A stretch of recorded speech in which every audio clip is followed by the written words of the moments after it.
Hello and welcome back to my YouTube channel. This is a My Little Pony video, and quick disclaimer, this is not intended for children under the age of 13 years old, and if the comments are off, it's because YouTube did it, not me. This is a video about the second half of Season 2. It will contain spoilers for the episodes or plots. I don't think that's going to be important because this is an older show, but I will bring that up right away. My episodes go in this order. My videos about these go in the order of talking about things like animation, world building, and characters, and then I go into the episodes themselves with individual breakdowns and plots. So I will now jump into characterization. I would say this half of the season has a little bit less consistent characters than the first half, mainly Applejack and Rainbow Dash in particular. Out of the characters here, most everyone else is solid. Twilight also has a few out-of-character moments, but they're in her character, if you know what I mean, for her. Where she has basically, like, either an OCD episode or some kind of mild mental break where she begins to go a little cuckoo. The first one is in It's All About Time, and then it happens again in the two-parter special, A Canterlot Wedding. So, but it makes sense. I won't say she's super out of character, just weird to see the character that's the straight mare be the kind of cuckoo one for a bit, and having people judge her, because it's normally like Pinky or one of the other characters like Rarity's job to be a little that way. Now that section's over, I'm going to move on to voice acting. As always, the voices are on point. Every pony sounds consistent, and the VAs are really finding their footing. Newer characters like Chrysalis have very unique sounds to them, and I will mention here that they had the lady who did the older one from Littlest Pet Shop. I am terrible at names. I don't remember their names. Who also voiced Chrysalis. What a range. So yeah, not really too much to say because there's not much special here in that regard. I'm going to move on to world building. The world building in this half of the season's pretty good, but before I get into it, I am going to mention that I forgot to talk about world building in the first part of the two video part this series when I talked about part 1 of season 2. Mainly because it was pretty much non-existent. I think we only had one instance of it, so that's why I forgot. Oops, sorry about that. Now for the second half of the season, there's a little bit more world building present here, more specifically with the introduction of the Dragonlands, a new like casing in the world that explores Spike's character more in depth, and I'd say the changelings to some extent are a part of the world building, probably. We also see more events and stuff, but that's not really important. I'm going to move on to the animation.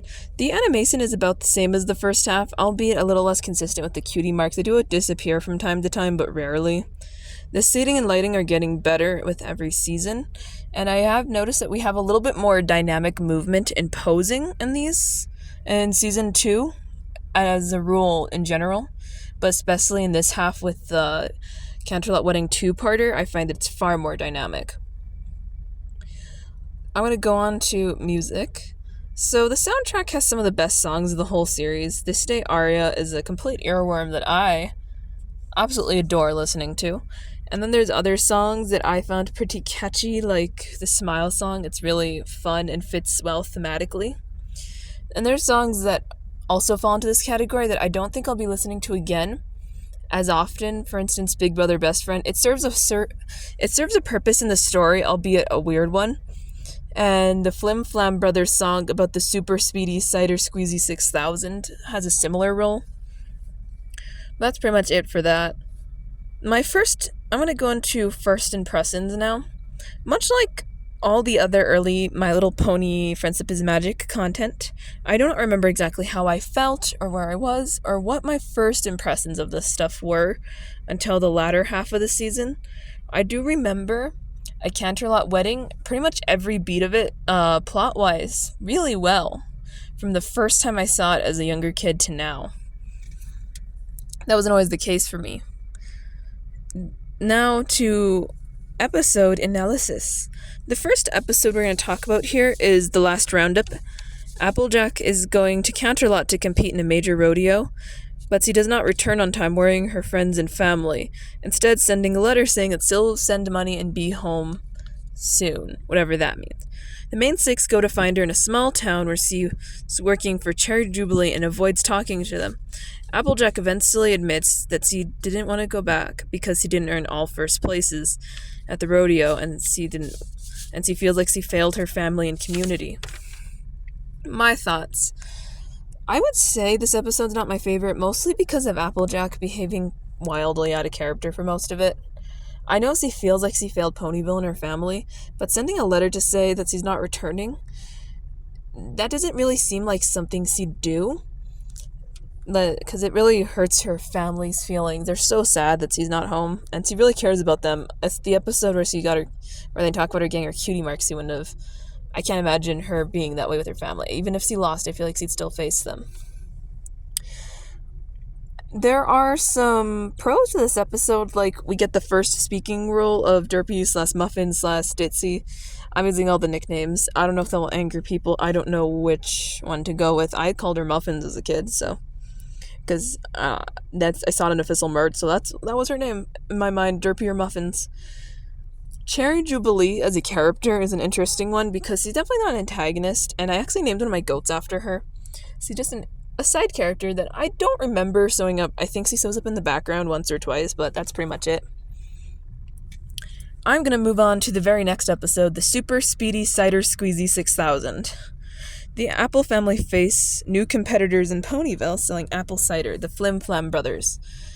The Flim Flam Brothers magically run the Super Speedy Cider Squeezy 6000 and threaten to put Sweet Apple Acres out of business. They take on a bet. Apple Bloom takes on a bet with them that if they make more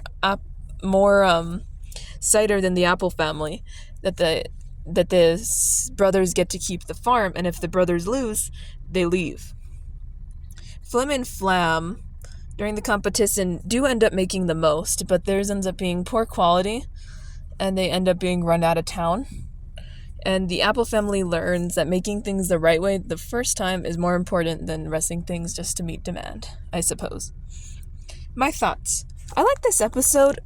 The song that Flim Flam Brothers sing is very catchy, and they're an interesting addition to the antagonist roster, which doesn't have very many characters in these early seasons. I feel like we get a few more as it goes on with... For me, I always classified villain and antagonist differently in the show, because most of the time an antagonist is a minor threat that doesn't get redeemed in my mind. They just sort of are mildly threatening. They don't, the Flim Flam Brothers don't do anything earth-shatteringly horrible.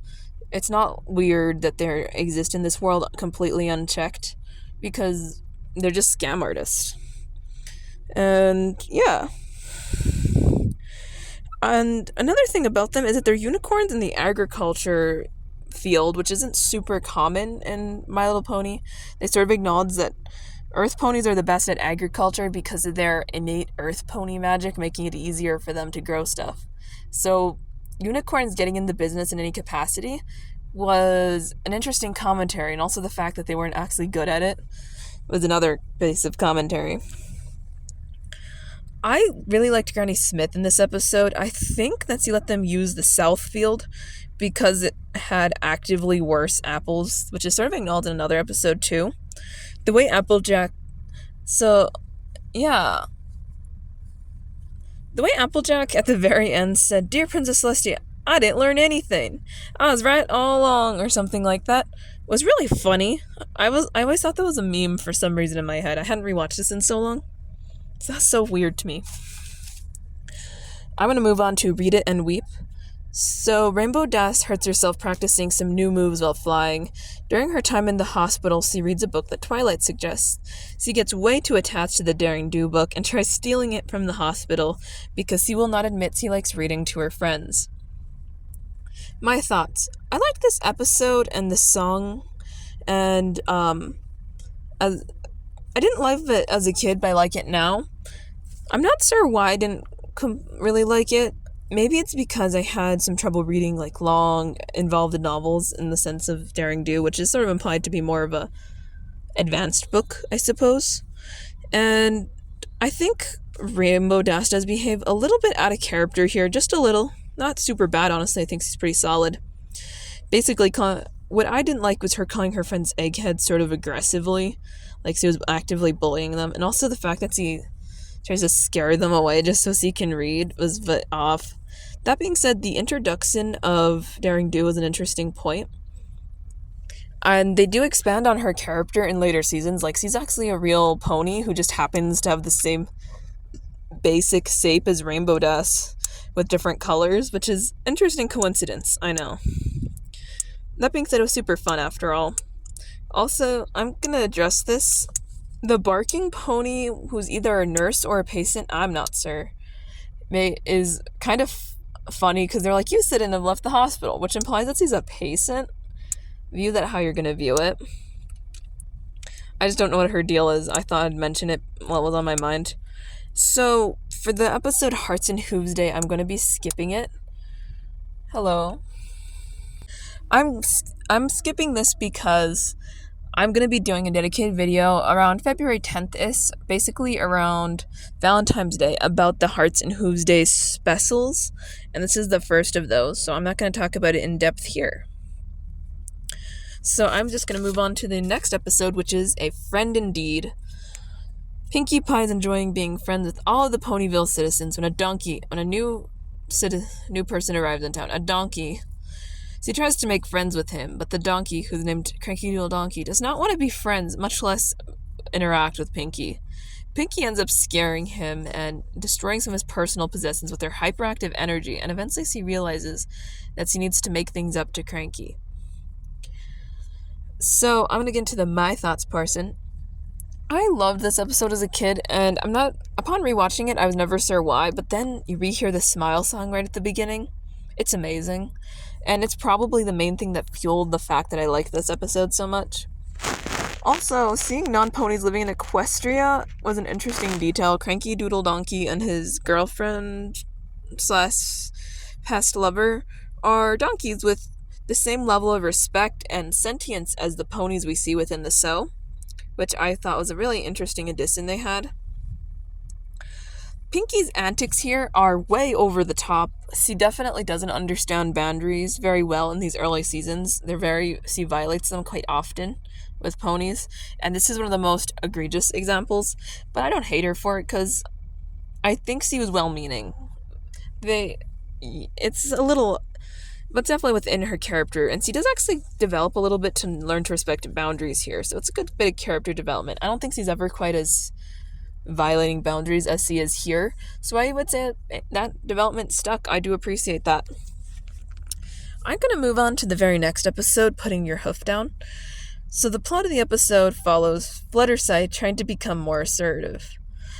So he goes to a seminar to learn more about it, where Iron Will, a mentor, teaches ponies how to stand up for themselves and makes Fluttershy a monster. She learns that standing up for herself does not mean being needlessly rude or cruel to others by the end. So my thoughts, I hated this as a child. This is one of the few ones where I'd say the word hate when I saw it. That and Griffin the Brush-Off, which is bad, but you know. Also, I don't think Fluttershy's character was developed well here. I think they tried to do this episode thing where they kind of backtrack on it, and I know it takes a while to change, even acknowledge that. But it's more so that they make her jump from being immediately just soft and kind to cruel. That was weird. And I'm going to talk a bit about Iron Will here. He's interesting because he is another addition to the antagonist roster really soon after the last, I feel. But he's like a different kind where just like the Flim Flam brothers, he's not actively like a threat that's going to take over the world, but he is still sort of a threat because he is teaching harmful ideals to others, like, just mow down everything that stands in your way. Kind of Cozy Glow-esque vibe there. So yeah, it's interesting that we have yet another addition. Also, Angel Bunny is an awful troll who drives basically everyone crazy. I don't like Angel. I don't think I know anyone who likes Angel, actually. Angel drove the entire fandom crazy, which I think, he's just annoying. And he sort of spurred the events of the entire episode, which is interesting. But I think I should move on to the very next episode, which is episode 20. It's About Time.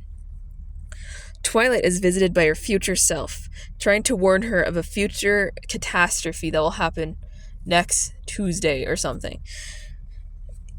Twilight begins to lose her mind in an OCD-style episode in an attempt to figure out what happened. She fixes everything around Ponyville, yet she still doesn't know what the event is until she goes to Canterlot and uses a time spell to go back in time and warn herself not to do that on Tuesday morning, causing a time loop. So my thoughts. This episode is a lot of fun to view. It sets some important things into motion in a very passive way for the series. For instance, Tartarus, I don't know how to say it correctly, by the way, is mentioned here because Cerberus left his post watching it that some animals got out. And at the time of the episode, we can sort of see why it's also acknowledged that Celestia is the one in charge of Tartarus, I don't know. The main one that definitely escaped was actually Tyrek, which we see in the next season, and a lot of people brought up, why did he wait so long? He didn't, from what I'm gathering in the series, timeline-wise. He was out for maybe, 6 months before he tried to take over Equestria. That's not bad, as far as that thing. It's also theorized that maybe King Sombra and the Changelings were there. I do kind of think it's likely that the Changelings were there. Not so sure about Sombra, Really not sure about that. Also, it's never stated in canon, those things, but it does.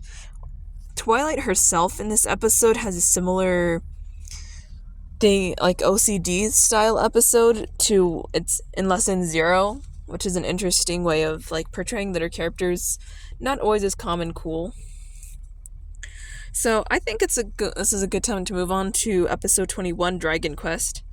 The Great Dragon Migration is happening, a once-in-a-lifetime event, and Spike begins to question his origins. He decides he must join the migration to learn more about himself. Spike makes it to the Dragonlands and becomes acquainted with other dragons, just to learn that most of the dragons are generally cruel, rude, and not worth being around. So he goes back to Ponyville and says, I learned that being a pony is being better than a dragon. Now, my thoughts. First things first, this episode itself to me, I didn't like because it portrays the dragons in a quite negative light.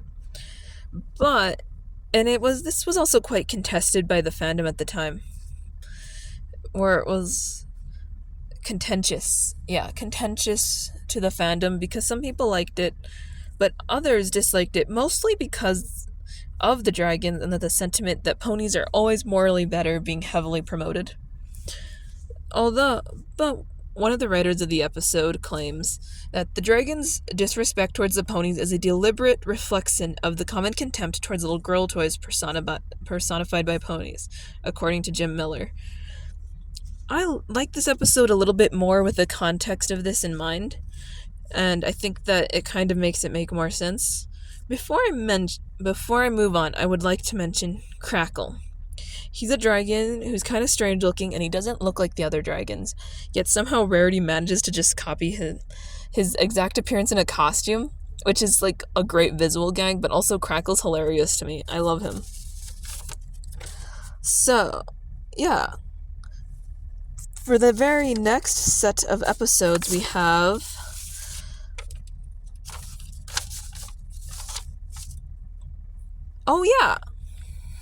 I should mention this. I'm going to do a video about dragons, next week. So I'm going to touch some more on how dragons are portrayed in MLP. So there's a chance if you're seeing this after the week it's posted, it's going to be in the iCard. I should have said that earlier. The next episode is episode 22, Hurricane Fluttershy. Ponyville has been chosen to collect water for Cloudsdale. So every Pegasus must help create a tornado that will bring all the water into Cloudsdale to prevent a drought in Equestria. Fluttershy is drafted as a part of this, but she's too insecure about her flying abilities and tries to avoid participating in any way possible. Some of the Pegasi come down with the pony flu, and there's not enough wing power to succeed in bringing the water to Cloudsdale, and Fluttershy steps in to help, realizing that she's more powerful than she ever knew. I liked this episode. I can kind of relate to Fluttershy's feelings of inadequacy and being Psy, because I was a sort of a Psy kid when I watched it. So it was one of my favorites for part of that reason. They didn't really force her too badly to be out of her cell. I appreciated that. It was only when it became important that they pushed her out of her cell, which was good. Another thing is it gives a little bit of development to the weather system of Equestria. For instance, it being mostly controlled by the ponies of Cloudsdale and Pegasi. It's acknowledged that they make clouds and rainbows. They also put the water in those clouds and provide rain to areas and targeted scheduled storms. That's how it's so beautiful. I think that this definitely also is a good outing for a far better outing for Fluttershy as a character than the previous episode season. So I'm going to leave it at that and move on to episode 23, Ponyville Confidential. The plot of the episode follows the Cutie Mark Crusaders joining the full free press at their school in an effort to earn their marks. Problems arise when Diamond Tiara becomes the editor of the paper and only wants gossip stories and forces the Crusaders to continue writing them under their pseudonym, Gabby Gums. The citizens of Ponyville start to become mad that their secrets are being revealed, and when the whole town finds out that Gabby Gums was them, they lose all trust and respect. They must re-earn this trust by publishing another column, and all is well. My thoughts. This episode is fine. It has some good humor. Snips and Snails are pretty funny, as well as having a relatively solid message about telling other people's secrets / rumors being harmful. I don't have a whole lot other to say, except for the fact that there's a photo of Celestia eating cake taken by a child somehow, and in Canterlot. Where did he get this photo? How did he get it so quickly for them to write about this? I'm so confused. Basically, is Celestia a cake addict? View that how you're gonna view it, by the way. I just think it's kind of funny because he has sounded like cake a lot in sweets in the series. So I think I don't really have much else to say here. I should just move on to the very next episode. Episode 24, Mystery on the Friendship Express. I think you're supposed to draw out the M. It has 3 capital M's in the beginning. I'm going to acknowledge that. Plot. Pinkie Pie is participating in a very important cake competition. She's transporting the cake on the Friendship Express when tragedy happens. The cake is mauled by a mystery assailant under Pinkie's watch. Pinkie takes on a detective persona and accuses all the other bakers of the crime until she finds out the truth. So, this episode makes some interesting callbacks. One to the Grand Galloping Gala, when Donut Joe, who owns a donut shop in Canterlot, sews up, where he actually sews up on the train in Ponyville because he had to get an ingredient there. As well as featuring the other bakers who are side characters here. There's a griffin who's probably related to Gilda. His name is Gustav. And there's also another donkey character, much like Cranky the Old Donkey and his girlfriend. So that's interesting. I actually really like how they handled the non-pony characters here. It was far better than the last time they handled them, which was in Dragon Quest for this season. I think that they definitely gave him more depth. I do wonder what this Griffin's story is, though, Mr. Gustav. I kind of think he has something to do with Trixie because he's also within Equestria's borders. Maybe like an uncle or even her father. It's definitely curious. And I do think that this was just a generally fun episode with all of the visual gags about it being like a noir mysteries parody. So I'm going to get to A Canterlot Wedding Part 1, Episode 25. Twilight is invited to a Canterlot wedding where her brother is getting married to Princess Miyamura Kidenze. Twilight is mad at her brother because he did not tell her he was getting married, much less who he was getting married to. Turns out, Princess Miyamura Kidenze is Cadence, and Twilight is excited to find out her former full sitter is her soon-to-be sister-in-law. But things are wrong, and Cadence is acting off, and her friends don't understand why Twilight is so freaked out. until it's too late. My thoughts. This being the first part of the set of episodes is pretty great. I think the plot is really well set up here, and the way Twilight behaves makes a lot of sense for a character while also pushing the boundaries of it, because instead, in a really creative way, her instincts about saying being wrong are relatively accurate. Not to mention, I think her song is pretty okay, although Big Brother Best Friend is a bit odd. I do find, although it's really hard to watch Twilight's friends dismiss her as they do, but that does lead me directly into the next part, which is just as important: A Canterlot Wedding, Part 2. Twilight is in trouble when it's revealed that Cadence was replaced by Queen Chrysalis, the leader of the Changelings, who's planning on taking over Canterlot to feed her Nason.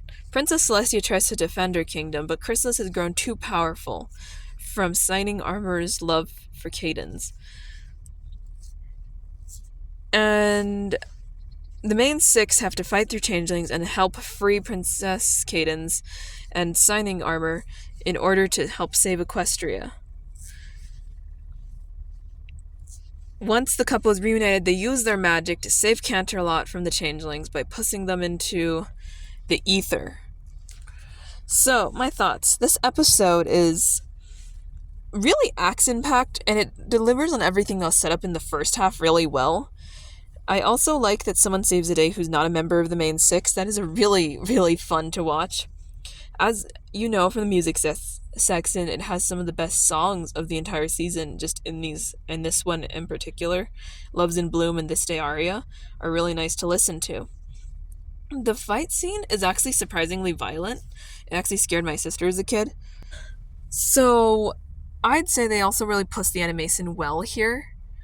I feel bad for Celestia here though, because I get the vibes he knows who the changelings are and thought he could take them on. The fact that Shining Armor himself managed to power up Chrysalis to the degree he did is really impressive, just because he's so intensely passionate for his love of Cadence, which, interesting. Like, the fact that Chrysalis is able to overpower one of the oldest alicorns we're aware of is really wild for sure. But I think this is a great way to end the season overall. So yeah, best season finale of the series up to this point. I actually think there's a better one, but that might be a bit contested. As always, I'm gonna get into closing thoughts. As always, rewatching this half of the season was just as good as the first part. It really builds on concepts established there. It does a good job of keeping the fandom engaged, and this is like when the fandom really peaked.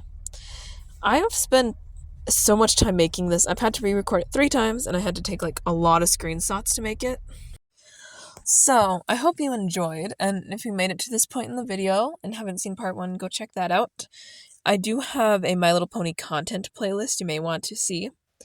And I try to post a My Little Pony centered video every Saturday.